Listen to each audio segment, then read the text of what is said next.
Welcome to the Mike Finch Show, to the Lil Monster of the UFC. She might break your arm. She might go ahead and jump in your arms in the post-fight interview. She brings the most energy out of anyone I've ever talked to, besides myself, of course. Vanessa Demopoulos, welcome. Good to see you. What's poppin', everybody? How you doing? That's the type of energy I saw when I first met you at Fight Ready. I was there to talk to Henry Cejudo, and you come right up to me off of the mat, and you are like all smiles, all good energy. Vanessa, I even heard, and tell me if I'm wrong, did you go to the fucking gym to train today? Vanessa, are you crazy? I love the gym. It's my happy place. I love training. You're supposed to go, Cabo, like have some Muay Thais on the beach right now. You just won a fist fight in the UFC. You want to go to Fight Ready and train. Yeah, that's all I want to do. Just put me in the gym, let me get some of this energy out and stuff. You know what it was? Like, I had some ice cream because, like, I love ice cream and I never get to eat ice cream. And I just had, like, all this extra energy from all the sugar and stuff. So, like, I just had to go get it out. Oh my God. Okay, that's another thing we have in common, Vanessa, is I love ice cream. What is Lil Monster's favorite flavor?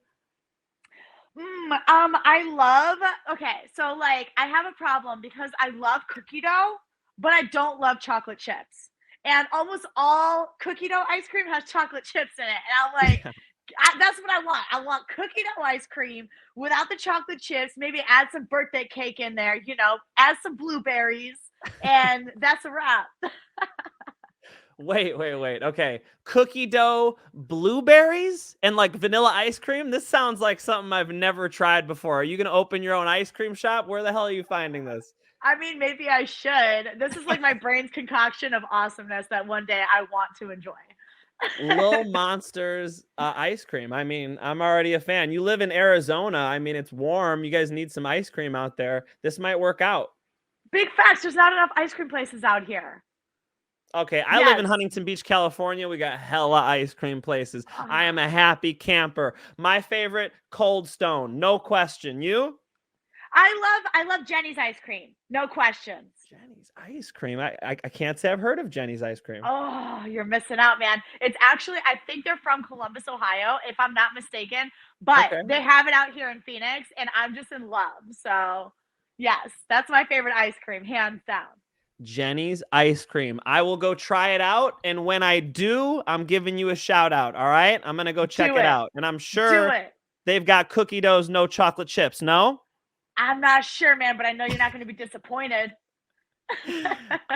I love cookie dough as well. So we got more to talk about than ice cream, though, Lil Monster. You just got in a fist fight on Saturday. And what, no bruises? I mean, what are we got makeup on? What's going on here? I mean, yeah, I am wearing a little bit of makeup, and I do have a little bit of a black eye, but I guess I'm pretty good at covering them up, and it's not that bad of one, seeing as I can cover it up with one little coat of makeup. There you go. There you go. Not only does she get in fist fights, she wins them and can go out the next day and apparently go train.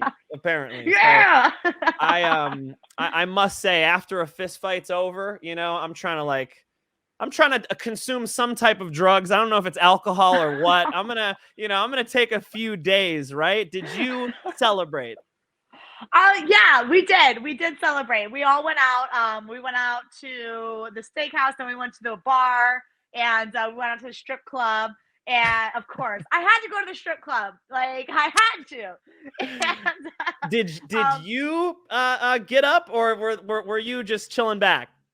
No, I was just kicking back, and I had a glass of champagne, just one, just a single glass of champagne. Yes, that was my decompression. Let the ladies entertain while I have a glass of champagne. All right, let me know if I'm pushing too far now. Favorite strip club? Favorite strip club. She's been to so many. She's got to go through them. She's got a list. I've literally been to so many, man. I've got to say somewhere in Houston. They've got some good pole dancing in Houston for sure. Yeah, I love the pole. Like, I love seeing artists And Houston's known for that. Vanessa, when I see you, obviously you have a pole at your place. Yes, I You're do. right there by your own pole, so you can work out anytime. That looks like it's so much core strength. I mean, it's like Mhm. a combination of like this full body strength plus dancing. It's got to help you with the. Is there a comparison you can make, or has there been any benefit, at least in the workouts you do while you're pole dancing? Anything that helps you with your jiu-jitsu, with your martial arts, with your athletics? Oh my gosh, it's 100% correlated with jujitsu, like hand in hand. Like both of them are very, a lot of like body movements, a lot of fluidity, a lot of explosion, a lot of being able to hang on by a limb. Like it's my job as a jujitsu artist to be able to separate people's limbs from their body. And as a pole dancer, I have to hang on to all of my body with a limb. So it's like, like they go hand in hand. A lot of like, flipping stuff, a lot of inversions. Yeah, just everything. Like you have to have awareness in space, like in the spacing that you're in as a pole dancer, and you have to have awareness in the spacing that you're in as a grappler. Mm. Like they're completely correlated. Like, yeah, parallels right here. Wow. I mean, I've never heard anybody put that together like that. But like I said, when I watch you go, I could totally see the athleticism it takes, the strength, right? The stability to be able to hold yourself in certain positions. For instance, in jujitsu, you might have to squeeze a triangle, right? I'm sure your Hmm. legs are just able to compress better because you're doing it more often. Let me back up. When did you start liking pole dancing? Why pole dancing? And how the hell did you get so good? Um, so I started dancing when I was 18 years old, and I like literally went to. Well, okay, back up a little bit more. I grew up in the Go ahead. industry. My dad was a DJ, and at a strip club, my mom was an entertainer, and that's actually how they met each other. Okay. So yeah, when I turned 18, it was like super like socially acceptable amongst my family, and I went to a club with my friends. And I was like, oh my god, that looks like so much fun. So yeah, I started dancing, and I used to be a skater chick, right? So when I started dancing, I looked at them the same way I looked at my skating tricks, where I was like, if I can do the same trick 3 times in a row without messing up, I own it. And it was like this like adventure for me where I was like, how many tricks can I do? And I just really like I loved pole dancing. Like I loved it. And so I got really into it. Yeah. And that's how it all began. And that's actually how I found fighting too, was from pole dancing. Because someone No saw me there. way. What? You got to Swear. tell me that story. What? Swear. They were like, if you put half that skill that you put into the pole into fighting, you might do something with it. And I was like, all right, teach me how to fight. Like, and it was just like that. So people who you were entertaining, they invited you to come train? Is that what you're saying? Well, it was a manager at the time, and Okay. he wasn't being very nice actually. So, he was like kind of like being a jerk because I was like, "All right, fine, teach me how to train." He's like, "Absolutely not." He's like, "People go to the gym to get away from people like you." I was like, "All What? right, listen." I swear. I was like, Oh. "Listen, if you teach me how to fight, I promise I'll behave while I'm training." I said, "Before or after? I don't know. I don't know. But while I'm training, I'll respect the gym." And that I did. There it is. The rest is history. So then, as far as your martial arts experience, where does Lil Monster start? Were you like a wrestler early on? Did you train in martial arts as a kid? No, I always wanted to do karate, but my family wouldn't let me. Oh, Man. So I guess I've always had like a love for it low key without even knowing. you But I always started wanted to off do in it. Muay Thai fighting. Yeah, I started off as a Muay Thai fighter. Muay Thai. And this is what Yeah. age? 21. Muay Thai at 21. No way. Yeah. When I watch you do jujitsu, you look like somebody who's been grappling for decades. I started when I was 10 years old, and there's just a different level that you get to when you start as a kid. You seem like that to me. So you didn't start training jujitsu until when? 21? 23. 20. How the hell did you get so good so quick? You're a black belt now. Congratulations. Black belt? Are you a black Yes. belt, bro? Are you a black belt since you started training at 8 years old? I started training when I was 10. Don't give me too much credit, Vanessa. Don't give me too much credit. and I trained under Justin Hamilton and Pat Curran and these wonderful coaches that I had, Rick Bronswick, and these wonderful coaches that I had did not run a gi program. I was never belted. Now let me back up. I did do like 6 months of gi, and I do have a blue belt. Okay. So I'm a legit blue belt. But when I go compete, I'll just do the men's opens, expert division or whatever. I'll just go compete. Can I brag about myself? I'm a 5-0 mixed martial arts fighter. 4 submissions. I get people out of there just like you do, Lil Monster. And we take people down and we break them, right? That's what we do. Yes, absolutely. Good shit. Dude, that's dope. That's really cool. I didn't know that about you. Anytime you want to train, you can armbar me, Lil Monster. I'm out here in Orange County. I think you need a week off. I think you need to just come on vacation. A week off to come and armbar you. Let's go. Come through. We got some badass girls for you to train with. Orange County, I'm sure you know. It's like gym on every corner. King's MMA's over there. Ruka's over there. HB Ultimate Training Center. I mean, you just go down the list. It's like I got my black belt from Jiva Santana over there in Orange County. Okay. Yeah, one go. jiu-jitsu. Represent. I know. It's such a small world. It honestly is. Okay. Yeah. So you start in your 20s and you want to like fight right away. You're just like, I want to jump in the cage. Did you start as an amateur? Yeah. I didn't know. I didn't even know what MMA was when I started training. Right. I remember watching. This is how much I didn't know. I remember watching my first MMA fight, and I'm like, why are they barefoot? Why is that guy's face in that dude's crotch? Like, none of it made sense to me. Like, none of it. So then I started training in Muay Thai, and I got pretty good quick because and here's why. Because they wouldn't let me train with the class because I was just such a fucking psycho. Excuse my language. And what are you talking about? I was so crazy. They only let me do privates because they wouldn't let me train with the class. You're just gonna hurt girls? What were you doing? No, I'm just nuts, dude. Like, even if you see me today, you saw me at the gym. I'm just like, ah! Like, I'm all over the place. Like ADHD through the roof, right? So they only let me do like private sessions because I just couldn't handle being around a lot of people, right? So anyways. So then after like 3 months, my coach is like, hey, so like, do you think like you might want to fight? And I was like, do you think I'm ready? I must be ready. You're asking me if I want to fight. That means you think I should fight. If you believe in me, sure, let's go do it. And that's literally how the conversation happened. So 3 months later, I had my first fight in Muay Thai. I won. I think I went like 8-3 or something in Muay Thai. I took second at Muay Thai Nationals, actually. That was pretty cool. Oh, yeah. shit. Okay. Yeah, and then we were training in like the basement of a rec center, right? Like, it was like you needed a tetanus shot down there for real. Like, it was not the best conditions, but we did it, Okay. And then someone was building an MMA gym up the road, and they hit us up, and they were like, yo, you guys want to help build this gym? We're like, sure, so like hammer and nail, rolling out mats, doing the whole nine. And I was like helping to run this gym, and they were like, you got to start fighting MMA. And I was like, no, I don't. And they're like, yeah, you do. And I was like, cool. And they're like, you got to learn jiu-jitsu. I was like, no, I don't. I was like, I'll just go and head kick everybody. And and then, I started learning jiu-jitsu, and I cried every day for 6 months. But I figured it out, I started fighting MMA, and here we are. You cried every day for 6 months. You're competitive. That's what it is.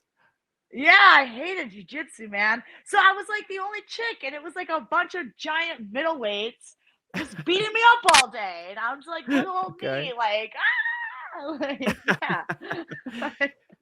You just blew my mind. I think of you, Vanessa, as like this go forward grappler, this girl who's just trying to, like you said, rip your limbs off. You were originally a kickboxer or a Muay Thai fighter, and you wanted to kick people's heads off. You just blew my mind. So how the hell do we go from Lil Monster, the Muay Thai fighter, to Lil Monster, who, I mean, you would say it, right? You were trying to take Frey down. You armbarred your previous opponent. You like grappling more. Oh my gosh, yeah, no, grappling is like my heart now. Yeah, hell yeah. How did grappling become your heart? Well, so once I started fighting MMA, it was like I was like going in, I was having some success. I get to be 4-1, right? Yeah, yeah. I was 4-1, and it was after I fought Caitlin Chikagan as we were amateurs. And my face was just like wrecked, bro, like completely rearranged. And I couldn't find a fight after that. Not because like I think like people I hate to be like, oh, people were scared to fight me, but they were. Like when you're an amateur and like back then, because like I mean, this is like we're talking however many years ago, Yeah. like girls are just scared to like get into a fight like that. Like I wasn't getting paid money and I was willing to fucking die in that bitch. So it's like I couldn't find fights after that. And I knew that if I got ready for a jiu-jitsu competition, there's at least like 10 girls in the division. I know I'm gonna be able to compete. So Right. if I'm gonna get ready for something, I want to at least like see the fruits of the labor. So I started competing more in jiu-jitsu. And then I started traveling the world competing in jiu-jitsu. And then I like got fucking addicted and I was competing every single week. And so then I became more of a jiu-jitsu artist than an MMA fighter. And then when I finally did come back to MMA, I was more of a grappler and everybody knew me as just a jiu-jitsu chick, which I thought was kind of cool. Whoa. Okay. All right. You know, something I'm picking up about you is that you, like me, you get obsessed when you like something. Is that true? OMG, yeah. Yeah. Oh yeah. Oh yeah. Right? I'm an all or nothing type of chick, I which see is that. why like I'm so like grateful to be working with not only UFC but also working with UFC Fight Pass now as an analyst because it's like I get to immerse my life in the thing I love so much, which is fighting. Because if I was splitting my attention into something else, I wouldn't be able to be where I'm at right now. Bucket list, me and you got to call some fights. I do commentary. I'm an analyst. I've done commentary on UFC Fight Pass. We got to do it sometime, Vanessa. That would be awesome. We would bring hella energy to whatever broadcast for sure. Bro, did we just become best friends? Whoever your other best friend is, we got to move him out of the way for that broadcast, okay? We're definitely going to do it. That would be awesome. That'd Okay. be super cool. You answered the first question I asked you. This is why you were in the fucking gym this morning, is because you are addicted to this shit. You love this shit. Good for you, though. I mean, that's a good addiction. Some people, cocaine, Vanessa Demopoulos, fighting. I mean, it's good. It's a good one. You chose the right Yeah. addiction. Yeah. Like I won my fight and I was like honestly, I was like, man, like, most people would be drinking and stuff and I don't drink alcohol or like do anything because I Good just for like I you. don't know, I just love the gym, like I just want to go back Good to for the you. gym. Like how fast can I get better so that I can be back in the gym? Like Yeah. Yeah. yeah. Hell yeah. Good for you. That's freaking awesome. So you don't Thanks. drink at all? No. I Never. mean, like Okay. I said, I had like a glass of champagne because I was like, I should celebrate. Yes, you should. Yes, you should. Okay. Do you not drink because you are concerned about your natural habit to have an addictive personality, or do you not drink for another reason? No, I so I've never had like an alcohol problem or Okay. anything of that nature. I can drink responsibly. I think it's like it's more of like I love what I've created so much, and I don't need an escape. Like That's powerful. I don't need that. Like I can fucking like party, like I can jump on tables and just be nuts and like I can enjoy life so much. Like I live vibrantly, bro. And like yeah, I See don't it. need anything on the in between to get me to that point, where and I don't know like yeah, I just don't see the appeal to Okay. drinking. Like I do it more because I'm like, oh, like it's a social thing. Like I'm, with people, so I should have a drink. But it's yeah, I don't need that. Hell Yeah. yeah. That And is so I'd rather wake powerful. up the next day and feel completely refreshed. And like cuz like when I have drank, like I feel all tired the next day. I'm a little bit more mopey. Like I don't need that in my life, man. So, Yeah, hell yeah. You want to wake up ready to fucking strangle somebody. I totally see that. Good for you. That's actually, like I said, super powerful message because I think it's part of the culture, right? Every Friday, every Saturday, people got to go get fucked up. And you're saying you bring that positivity, that fun, or whatever you want to call it, you bring it into your life anyway. All right, smoke weed? No. No. None. No. I've should I even say this on the broadcast? I've smoked a joint with Henry Cejudo. I know your coach likes to light one up every now and then. He's on Mike Tyson's show. I mean, it's already out there. Yep. So Henry likes a joint Yes. every now and then. You never smoked a joint with your coach? No. Okay, wait. It's not that I've never smoked. Okay, like, yeah. I just don't smoke. How's that? Like, yeah. I like it. Yeah. Okay. Yeah. Good stuff. Good stuff. Very Uh-huh. powerful. I live out here in California, so you don't walk around California without being like, who's smoking a joint over there? It's just part of the thing living out here. All right. Oh, all yeah, right. for sure, for sure. I know you're a commentator now. You don't have to answer these crazy questions I'm coming up with, Vanessa. I'll preface it with that. Magic mushrooms, ever? I have. Do and I? Never No, again? not, Do you not like a it? regular thing. Yeah, it's all right. I don't recommend. Yeah, because I feel like like Okay. it's kind of okay. Float tank, yes or no? Yes, hell yes. I got a story. Okay. Go ahead, you first. You got a story. Well, here's the like the thing with it. It's like some people love float tanks, and some people can't be alone with their thoughts. Same way with tripping.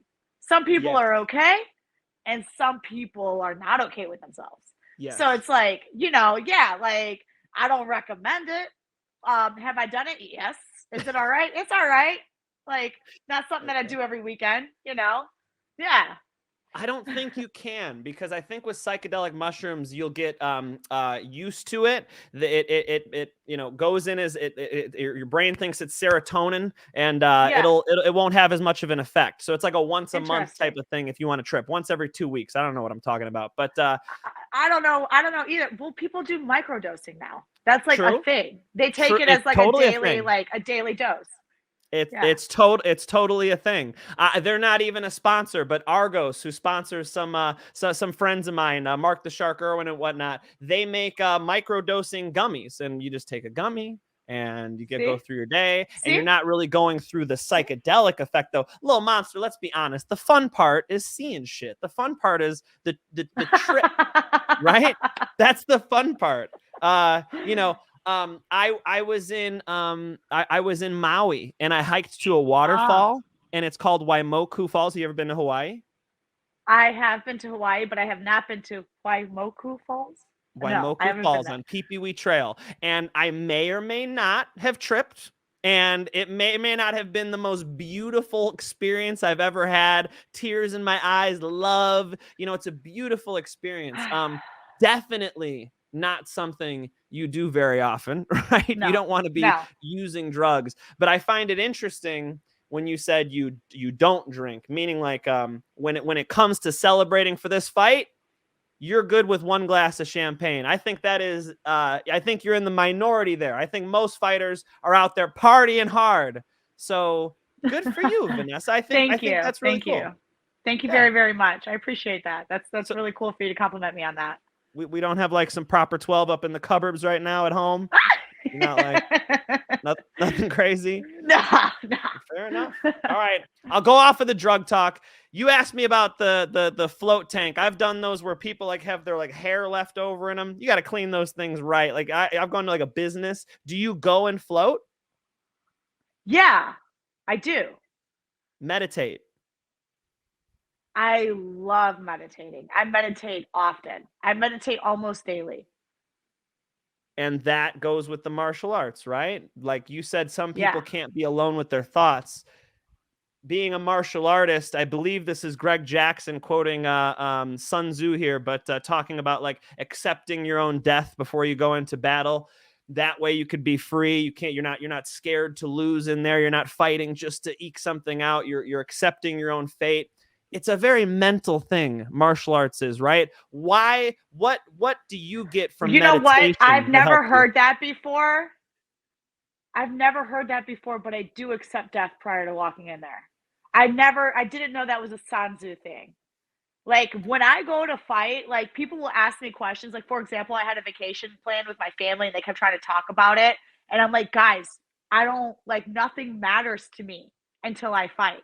I'm ready to die.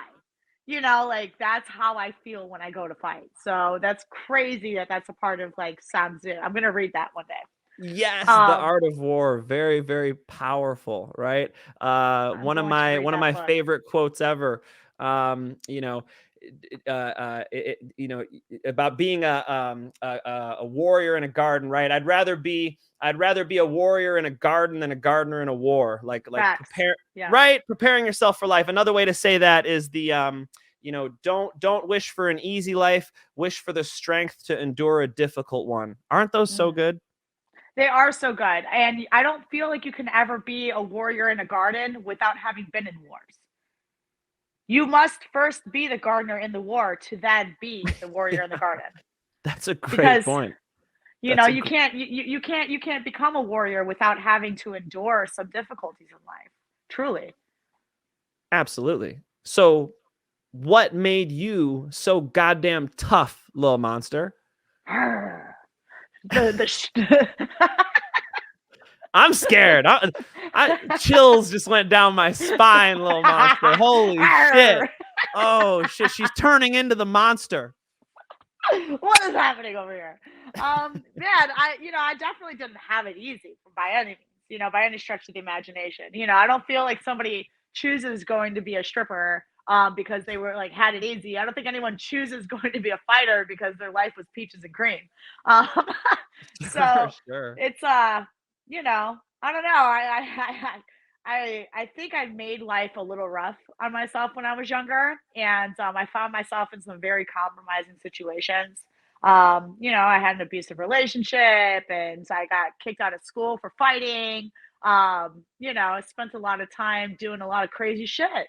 So I feel like the way I got to where I am is by making some fucking crazy decisions and recognizing them, becoming more through them, and growing up. Just actually growing up, and one day I just decided to quit being a fucking child about my life and start taking it seriously. So I just dug my feet in the sand and started figuring things out. So you lived and you learned. Yeah, literally. Yeah. Live, laugh, Gotcha. love.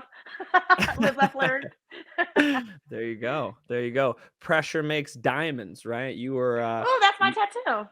Oh, stop. There we go. That's a Yeah. beautiful tattoo. That is Thanks. awesome. When did you get that tattoo? I think I was like 26 or So 7, something like was that. And I only got one, and it's my only tattoo. That's awesome. This was when you were 26, this was already the point where you decided to make that change in your life like you just said. Yeah, I started changing. I started shifting truly when I was like 25. Yeah. Gotcha. Gotcha. Okay. Huge knucklehead up until that point. Okay. How old are you? I'm gonna be 30 this year. Ah! Are you 29. terrified? Are you 29. I don't terrified? know. Should I be terrified? How's 30? The 30 is really great, actually. How old are you, little Yeah. monster? How old are I'm you? 30. I'm 33. You're 33. All right. You got me Yeah. back a couple years. I was a freshman when you were a senior to give you some Uh-oh. give you some Uh-oh. perspective. You said you turned around at 25. I don't want to push too hard because you already gave me a lot, but I want to know why or what was the realization, what made you turn around? Acceptance. I think that I started to hit a point where I was like, man, like, do I want to continue being the person who I am?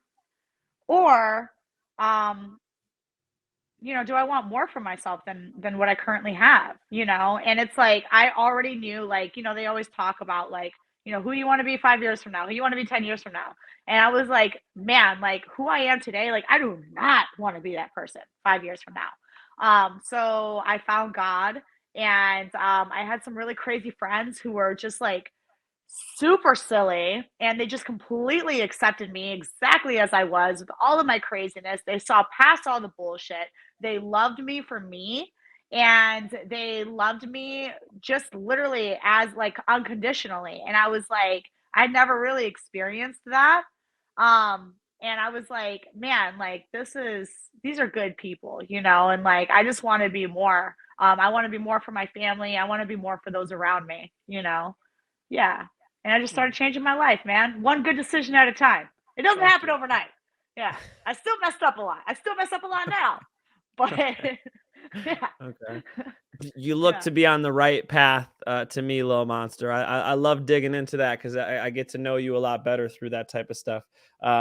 Very powerful. You look to me like you're in a good spot in life right now. I mean, looking back on where you were in your early 20s, you know, the Vanessa Demopoulos I'm sitting here with, you got to feel a lot better about those 10-year goals. I couldn't feel more accomplished. Yeah, it's pretty cool, man. Definitely really cool. Definitely really awesome. I definitely envisioned this, but then it's like, I don't know, man, like you want it, and then like now that it's here, I'm like, yes, this is what I wanted. Like I just never gave up on that goal, you know, and even though like everything else around me, like, you know, I had so many haters, so many doubters. Even my family didn't believe in me for the longest time, you know. They're like, when are you gonna get a real job? Like, and yeah, it feels really, really amazing to be able to sit here and have these types of conversations. I hear it all the time. When are you going to get a real job? My dad wanted me to be a police officer, firefighter. He's like, what are you doing this mixed martial arts shit? You're never going to make a career out of this. Are you an idiot? It's exactly what he said to me. He asked me if I was an idiot. And here I am, damn near 30 years old. I live in frickin' Huntington Beach, California, not the cheapest place to live. And I'm doing No, fine, Dad. We got to pursue our dreams, right? absolutely. Yeah. Get We those got goals. Yes, yes, yes. We cannot let somebody else, you know, frame what we want. We have to decide those things. So, really powerful for you to go out there and pursue what you really want to do. Because let's be honest, most people are probably not truly pursuing, you know, if you put all the bullshit aside, the bills due next month, whatever, what they really want to do. And Yeah. it seems to me like you are in the place you want to be. Am I right?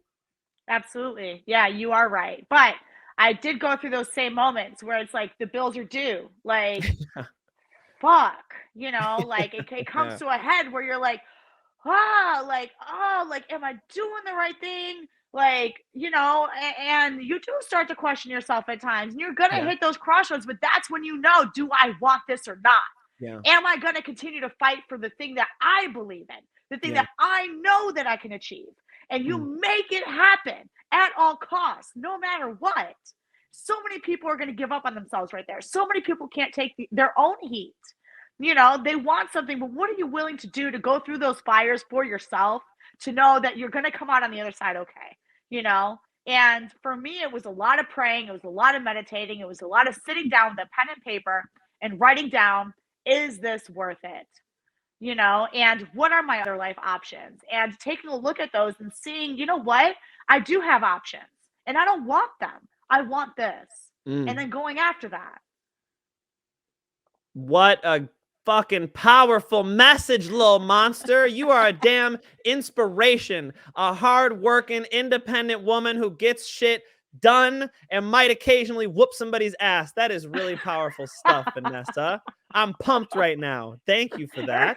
Yes, Yes. that is freaking awesome. Okay. Congratulations, man. You're doing it. I've been rocking you with quotes. I got one more. Most people overestimate what they can do in 1 year and underestimate what they can do in 10 years, right? You Yes. did not underestimate what you could do in 10 years. So let me ask you right now, you're 33, before you're 43, what is Vanessa Demopoulos' 10-year goal? Hmm. Well, I'll tell you that in the next year and a half, I want to be able to make a cumulative of $1 million within 6 months. So, Fuck yeah. yeah, You're already that's a getting goal that bonuses. You're working on it. I see you with that 50K. I got to be finishing more chicks, though, man. I got to be finishing fights. Because apparently, when you go to decisions, not only do you only win, not get a bonus for it, But then you get all the haters that are like, oh, you didn't really win. Like, no, I got to be finishing these fights and moving forward. So look out, guys. My God. Haters, they're gonna keep coming. You know, you ever hear Joe Rogan talk about like, don't read the comments, you know? Yeah. And then he's like, but I'm a guy who reads the comments. Vanessa, you're reading the comments too much. No? Yes. Oh my yes, God. I am. It's they don't know you like your best friends who knew you when you were in your early 20s. They don't, the stakes aren't high at all for them to say some bullshit on the internet. And I mean, don't you wish that they were higher though? Like, what if you could like sit across from someone at a table and say to them the same thing that you say on the internet? You know, like, they wouldn't. would you? They wouldn't. Right. Yeah, they would not say that to you. Yeah. Big facts. And you've heard Dana White talk about it, how all cowards live on the internet. There's something about the lack of in-person thing where it just lets people be mean and nasty and say mean things. Honestly, especially for women, yeah, as far as I've seen, we've got, I won't even mention her. There's a Bellator fighter who gets a lot of attention. She gets the most negative, mean, nasty shit I have ever read. I read those comments and I'm like, how would I feel if I was her? It's really tough to take thousands of obscene comments like that and still maintain a good self-image. Are you doing that? Are you able to pursue past their bullshit? Oh yeah. Because I pursued past all the bullshit of people not believing in me all those years, and it's like I'm here now. Like, the haters don't pay my bills, me winning does, and so I'm happy with that. But like, I think there's like, it's like I love people so much, like I love you, like, just don't be so fucking mean back, man. Like, I'm giving you nothing but like awesomeness, Positive positivity. Yeah, Yes. like, yeah. If positive energy was a person, that person would be Vanessa Demopoulos. Let's just put it out there. I have never heard you say a negative thing in all of the time I've heard you speak on your UFC fights and talking to you at the gym. You are positively charged electrons, and you are just putting that out there into the world. Why? Where did you become this light, this beaming light of positivity? Oh man, yeah, honestly, I think because like I was just such a jerk for so many years, and that didn't really get me very far. I have this experience. Oh man, dude, listen. I got this experiment. Like, if you could wait a minute, I'll go get it. But fuck yeah, I got all really, day. Fuck yeah. Okay, all right. You just give me one second. I'm here. We're gonna cut this part. Go ahead. Take your time. time. Okay, take your time. An experiment. Ladies and gentlemen, Lil Monster is going to grab an experiment for us. This is some super exclusive content with Lil Monster, and we're about to see an experiment she has in her own exclusive. Yeah. No, okay, this is the coolest thing on the planet. All right. So, but before I show you this experiment, hang on a second. I'm putting them right here. I gotta take care of my babies. Okay. So, okay, are we back? What's up? We're back. Okay. So, so I have an experiment, but like, I figure, I wasn't always super positive, and like the way that like I became such is because like I did like a lot of like self-talk, and I noticed that the way that I talked to myself was really like affecting me, and so when I started doing the positive thing, it also affected me in a beautiful way. And I'm like, man, like, if that's how I feel about it, like, if I put positivity out and I can make someone else smile, that makes their day. And then they're smiling at me, and that makes my day. And then it's like, so it's just like a constant awesome circle of dopeness and positivity, right? And then I saw this experiment and I just had to try it. So I started this like several months ago, right? And I got into fight camp, so I couldn't be super consistent, but it's still so like crazy to see this. I have these jars of rice, and Okay. yes, so this one is NA, so I ignored this jar. This one is love. So I used to speak positivity and awesome things to this jar every single day. And Right. this one is hate. So I just like spoke like the worst things on the planet to it. But I'm gonna put the love and hate jar next to each other. Hate, love. Look at that. Yeah. Can you Yeah. see this? Can you see it? Yeah. One of them, the hate jar is like brown, and Yeah. the love jar still looks perfect. Like I could eat this. Yeah. What? Like it's crazy. And then this is the ignore jar next to the love jar. So the Yeah. ignore jar, it didn't change in color, but it did shrink. And I don't know if you can see it because the light is on it, I can see. but this is the ignore jar right here. Got it. And it's just crazy. It's just crazy. But the hate Is versus the dark. love jar is dark. Why is So it dark? it's dark because of the energy that I gave this jar when I spoke to it. Isn't that This is crazy? whoa. So wait. That's the same rice in both So jars. But what I you did was I cooked the rice in one giant thing. yeah, And I took a scoop and I put one scoop of the same rice in 3 separate mason jars yeah, at the same time. got it. And I spoke to these jars every day. And at first I felt really crazy talking to rice. As any person should. Okay. I'm literally having like full conversation with the right, like the love jar. Oh, I would dance with it. I would Ah. sing to it. I love this jar, and the hate jar, like I just like, man, like I took all my aggression out on that person beeping at me at the red light. Like it was like I'm serious. Like I took this stuff serious. And after it was about like 2.5, 3 weeks, I started to see a difference in this jar. And I was like, oh no way, this is working. Like, so I really kept up with it. And even so, I'm going to be honest, I haven't talked to these jars in about 2.5 weeks because, Okay. fighting and all of that. And Yeah, you were still, focused. there's still like, it's crazy. The Huge significant, like difference. huge, huge. That Yeah. that looks like different rice. Like that's that what you just told me is very interesting mentally, how you decided to connect the energy, right, into those moments and let it out. It's almost, and correct me if I'm wrong, the positive thing you take from there is you deal with the emotion. Like you're really coming into contact with it. I think a lot of people sort of suppress and don't want to deal with it. You're like facing it head on. That has to be the positive thing you took from that, right? Yeah. When it comes to my emotions, I do deal with them, and I separate logic from what I'm feeling. I try to, no one's Mm, perfect. But I'm like, man, so this is how I feel. Why do I feel this? What can I do about it? Oh, there's nothing you can do about it? Well, then why should you feel this way?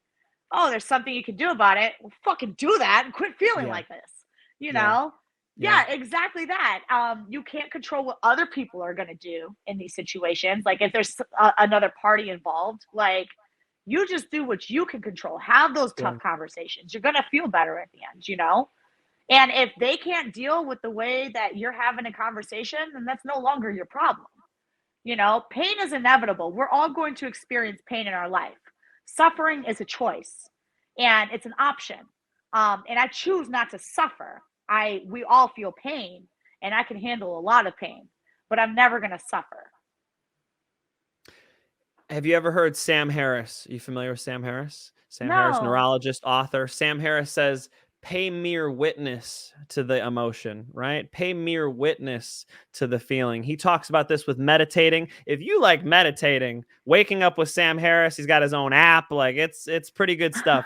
But he talks about paying mere witness to the emotion and sort of thinking of it from a biological standpoint, your prefrontal cortex is what makes decisions, and your limbic system might want to eat that delicious ice cream over there during fight camp, and your prefrontal cortex has to say, no, because it's fight camp, I'm not going to go eat that delicious ice cream. And that's where your discipline can come in, right? As your prefrontal cortex is in charge. So really, to bringing that down to the way the brain operates is you've got a freaking disciplined prefrontal cortex that's running the fucking show over there, and you feel your emotion, right? And it's real. When you feel an emotion, that shit, your heart rate goes up, right? I'm nervous. I get sweaty. Before I go and compete, I always got to go to the bathroom. I'm always messed up physically, but your prefrontal cortex is really in charge. That's what makes decisions. It sounds to me like you've really become disciplined enough to deal with your emotions.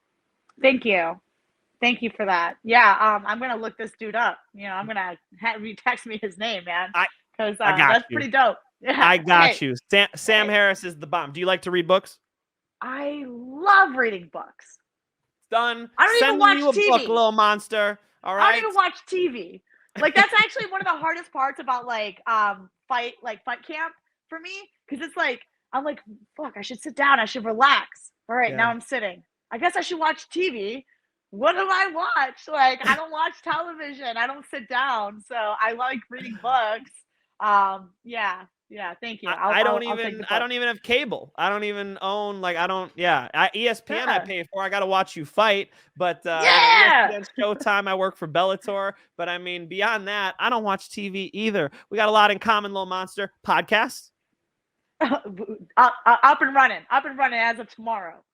Oh, go on. Let's go. Not your podcast. Are you? Did you just tell me that you're starting a podcast? Oh, I thought you were saying did we just become best friends? We're gonna make one. Are we gonna start a podcast? Done. Of course we are. I would love to. By the way, do you like listening to podcasts? Do you listen to Joe Rogan Experience or? I don't listen to podcasts. You don't. No. Got you. I'm a part of them often. Okay, you're kind of on one now. I don't know what this is. It's just us hanging out with some cool artwork. Shout out to Billy Barnes. Look at your face down there. He killed it. Look at that. Look at that. That is cool, man. Yeah, Lil Monster demo. He's got it all tagged up. You've been so kind with your time. I do have to ask you just a couple cool things going on in Lil Monster's life. I could not believe this when you posted this on social media. So I don't know if you have any idea what I'm about to say. I don't. You were in a hotel, I think, and you went outside for some reason, right? Naked. And you shut the door, okay? Yeah. And after you shut the door, what happened? The door locked behind me, and I'm on the freaking 14th story of this building in Mexico, right? In I think it was Cancun, and I am shook. I am locked out on my balcony, completely naked, mind you. Because here's what happened. The sunset was happening. I just got out of the shower, and I was like, I'm there by myself. I was like, just wanted to look at the sunset real quick in all my glory on this, up in the penthouse. So the door locks, and now I'm stuck. I am stuck. And, there's the giant barriers amongst the rooms, and there's no furniture on this balcony. And I can't, there's a little, flimsy chair that it wasn't gonna hold me to do the climbing that I needed to do. And, I saw no way out, man. So I see a guy walking down below, and I'm screaming, and he can't hear me because I'm 14 stories high. 14 stories. That's crazy. So I had to put my stripper skills to work, and I had to climb to the outside of the balcony and climb around and scale the outside of this building into other rooms until I eventually found someone else's door that was unlocked and welcomed myself inside their room. Thankfully, they weren't in there. Grabbed a towel and walked out. Holy shit. All right, so if I was staying in Cancun or wherever you were, I could have went and seen a naked Lil Monster scaling the fucking building like Spider-Man. That could have happened. It could have happened. Could have happened. When you say you're naked, you had a robe on. No. I didn't. I wasn't even wearing flip-flops, man. I was naked. No fucking way. And it was getting cold. It was getting cold. Oh my God. To recap, you are butt-ass naked 14 floors up, and you crawled like a James Bond movie until you got to a room that you can get in. You just like scaled the balcony. You just trusted that the balcony was very secure. I mean, I had no choice. You know, it was either freeze to death or hope that the railing was going to hold me. And I had to scale the outside of the railing because the barriers were too high. I couldn't climb around the barriers. And I'm little, you know, I'm a short person.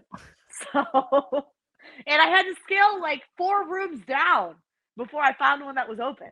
Stop. Swear. 4 rooms? Swear. Yeah. What, was everybody else like sleeping? Like you were like knocking on their window? No, I don't know. I think there's a naked woman on the balcony, babe. Did you guys see Superwoman? Did you know she was naked?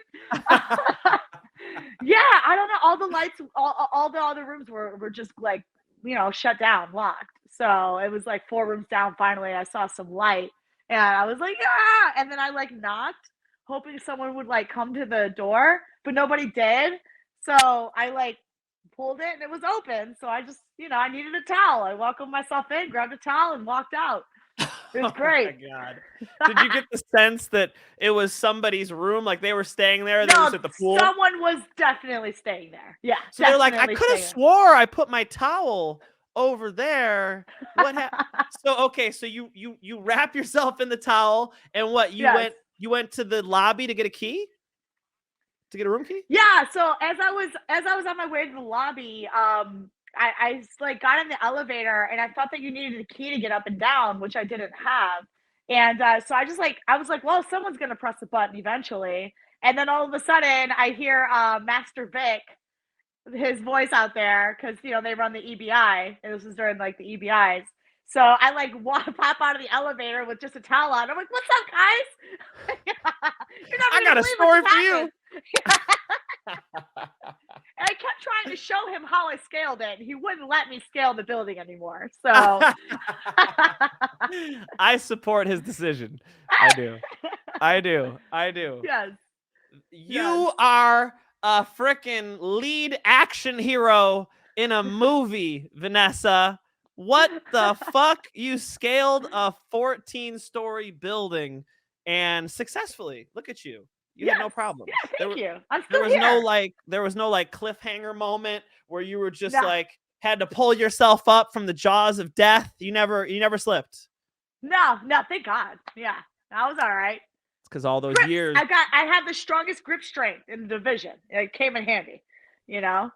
Tell it to me like you said it to me when I went to Fight Ready. You were like, "Hey, I pulled up at the Performance Institute." You remember what you said to me? You're like, "I'm the strongest in the division." Remember? I'm the strongest strawweight in the division. Say it with your chest, loud and proud, Vanessa. That's awesome. That's why they call you Lil Monster, right? Where did that come from? Where did Lil Monster come from?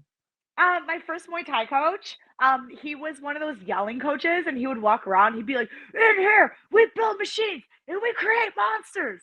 And I used to just like outwork everyone. Like it didn't matter how strong I was. Like I was there to work, you know, and I never quit. And there was a few times where they actually had to like carry me outside so I could get some fresh air because like I almost passed out and stuff. So yeah, they just started calling me Lil Monster. Oh my God. You are a little monster. Vanessa, you are in the right sport. Like you found it, you know? I don't know if you'd be satisfied with tennis. I think this is right for you. Yeah, I think so too, man. Thanks for recognizing. Of course. Okay. We talked a lot about the past. That was a freaking incredible story. That's one of the coolest stories I've ever heard. I mean, let's be honest, I've ever heard. That is badass. The fact that not only did you scale a 14-story building 4 floors across because you got locked out of your room, you did it in your birthday suit. That is a whole other level. I hope one day when they make the Lil Monster documentary that they include that.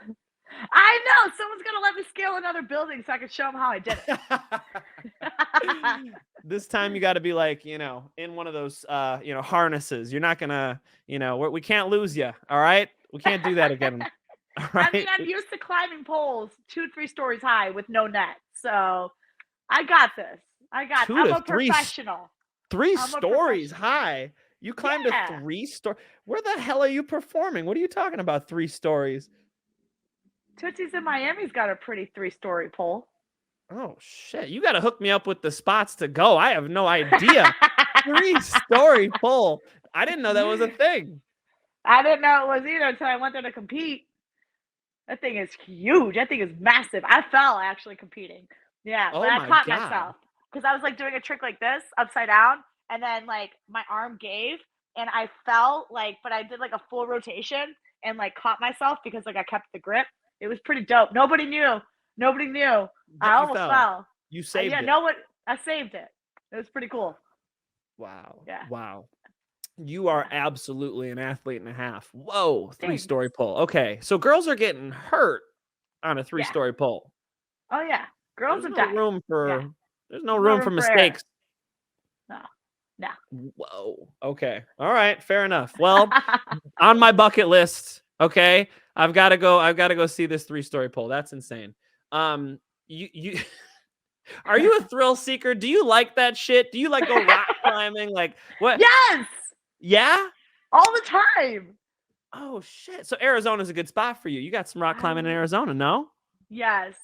I love climbing rocks. Yeah. I had to stop myself before my last fight because I was like climbing and I like just like wanted to keep climbing, but I was like, fuck, sometimes I don't know how to get down. Like there's so many times where like I'm climbing and I'm just living my best life. And then all of a sudden I'm like, oh, how do I get down from here? Yeah, that's real. That's real. Shit. I hope you're with other people when you're doing this. No. I just figure it out.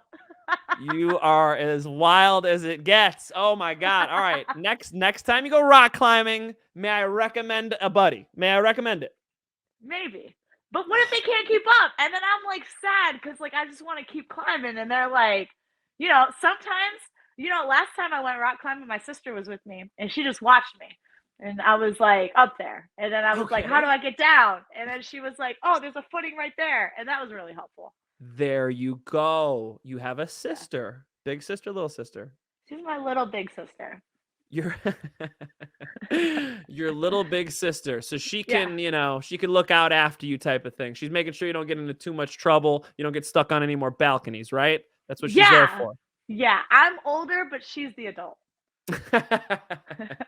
I see. Is she training with you? No. She has trained jiu-jitsu before, but she lives in Florida. So yeah, she's got some kids, she's married. Yeah, they have a whole business. She's like a real adult. Okay. Yeah. You're like professional cage fighter adult. You're doing a different thing. Yeah. She's got to be so proud of you, Vanessa. She is. She's my like biggest supporter ever, Yeah. Oh, hell yeah, that's awesome. That's beautiful. All right.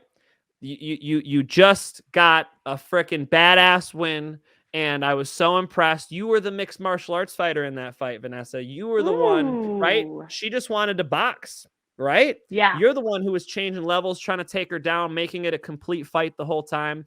I think maybe some of the haters you spoke of earlier are thinking that they scored the fight for Frey, right? I thought it was clearly your fight, but it was competitive anyway. Like Frey's really tough, a really good boxer. But I think the difference was that you are a complete mixed martial arts fighter, and that's not the approach she took. Is that fair? Thank you for that. Yeah. She is tough, man. Like I was sitting down on those punches and she ate every one of them. Yeah. I think that, probably because she was I was such an underdog that I'm like, you guys just put a lot of money on her, and now you're just mad that you lost your money. That's definitely it's got to be it. Because like I got takedowns every round, I had control time. Like, and when it came to like even the boxing matches, like that was super competitive, Mhm. like, so I feel like I won the fight. Like, period. I You don't did. see it any other way. Thanks. You literally did. You literally did win Literally. the fight, Vanessa. Literally. Okay, I see. When I saw you walking out to go fight Frey, I was like, who is this girl? Because I'm used to smiles ear to ear. Like you were in monster mode. That is the monster, huh? Yeah. No, man, I'm intense. You're I'm intense. intense. Yeah. You were super intense. You were going into war, like you said, willing to Yeah. die. Like you went in there to go to war. You kind of Yeah. started fast. I mean, I really liked, I think you're getting better, true? Facts. Big facts. You know, I think people are underestimating your complete mixed martial arts skills. People respect that armbar that you got. That was super wicked. Like when somebody throws an armbar on like that, you're like, you know they've had a ton of mat time and that they're real. But I think people are just learning. Like I just learned about your Muay Thai background. I think people are just learning all the other skills you have. There's probably a lot that they haven't seen, right? So I guess that leads me into my next question. It's like, where do you go from here? What's next? Right now, I literally just talked to my manager today, and I was like, I'm injury free. I'm going on vacation with my family coming up. I was like, who Good. knows if something Good. last minute might happen, but 100%, I'm fighting by the end of the year. 100%. Like, I love competing. That's actually been the hardest thing about being a UFC fighter is that I love competing so much that it's like I've had to kind of like stop competing in jiu-jitsu as much as I'd like to Uh, because obviously MMA is my focus. But I just love fighting, man. I just love competing. It's so hard for me not to. so I think Dana White loves that, Vanessa. He loves it when people are like, "Can I fight in 2 weeks?" He loves that shit. So start hitting him up. You got the cell phone of the boss yet? Nah, not that cool. Go snag it. Go snag it. He'll give I'm it to you. gonna. I'm Yeah. gonna. I'm gonna get them digits. Just blow his ass up and be like, "Yo, where the fuck is my fight?" Because you know what? They love that shit. They love They people who do. compete a lot. And it's a tough thing to compete in mixed martial arts a lot for obvious reasons, cuts, injuries. But if you're able to, Brain you're damage. making money. What's that? Brain damage. I mean, the way you've been fighting, honestly, you're doing it pretty smart. I don't see you having much of a brain damage style. True? Oh, thank you. I've definitely grown as a fighter because if you saw the LFA days, that shit was not acceptable. Who did I Unacceptable see you behavior. fight in LFA? I did see one of your LFA fights. Oh I'm my forgetting it now. gosh. Probably Uh, against Lupita. Lupita Gomez. That's Yeah. right. That And she's fight like your was homie now. epic. That fight was epic. Yeah, she's my homie, man. That girl. Shit. Yeah, I'm cheering for her. Hell yeah. Hell yeah. You had her over at the crib, right? You let her take a spin. Yeah. Yeah. My pole was up. She needed to cut weight. I was like, girl, come over. I got a sauna in my living room and I'll dance for you while you cut weight. I was like entertaining her. It was great. Where's my sauna? I got my at-home sauna. You're talking about the one you sit in? It's a bag. Oh, I don't have, yeah, I have a sleeping bag. Oh, Yeah. very I nice. have a sleeping bag sauna. It's actually how I Very. just cut weight this week. Oh shit. Okay, you don't do it the old school way. See, I'm a high school wrestler, like garbage bag, rip it open, No. put your head through it, put your arms through the sides, go jogging in your freaking winter coat, Oh my gosh. you, Oh my you goodness, no. you do it laying down in a sleeping bag. Okay, got it. Good Yes, for you. You yes. don't do the bath with the Epsom salt? That's how I've always done it. This is the first time that I did it without the bath. Yeah. I don't know. I might go back to the bath because that sauna, it took a long time. And it was weird. I felt like I was sweating a lot, but I feel like it still took a really long time. Yeah, Gotcha. well, we'll see, man. We'll see. We'll see. I cut the weight though. I made the weight. You're ready to go. You're ready to Yeah. go. I'm Arr, I'm I'm super impressed with what you're doing, Lil Monster. You're on the right thank you. path. You're such a gangster. All right. So the answer to what's next is family vacation, right? We're And Greece. chilling. Yes. 2 weeks? No, in Greece. Oh, in Greece. In Greece. Yeah. I've never been. Have you been to Greece? I'm from Greece. I represent Greece when I fight. That's what's on my sleeves. You represent Greece. You were born in Greece? Yeah, my last name is Demopoulos. I was Demopoulos. born in America. I was raised in Greece, and then I came back. Very interesting. Okay, learning more. Got it. So you're going home. I'm going home. You called it a vacation. All right, you got to pick one or the other, right? You know, you're an American if you're going on vacation to Greece. You know what I'm saying? We want you on the team. It is a vacation. I'm going home on vacation, you know, because I live in Phoenix, so this is like home to me right now, kind of, for now. Yes. Okay. Yes. All right. Last question. You ready for this? You got to give me somebody. You got to give me somebody.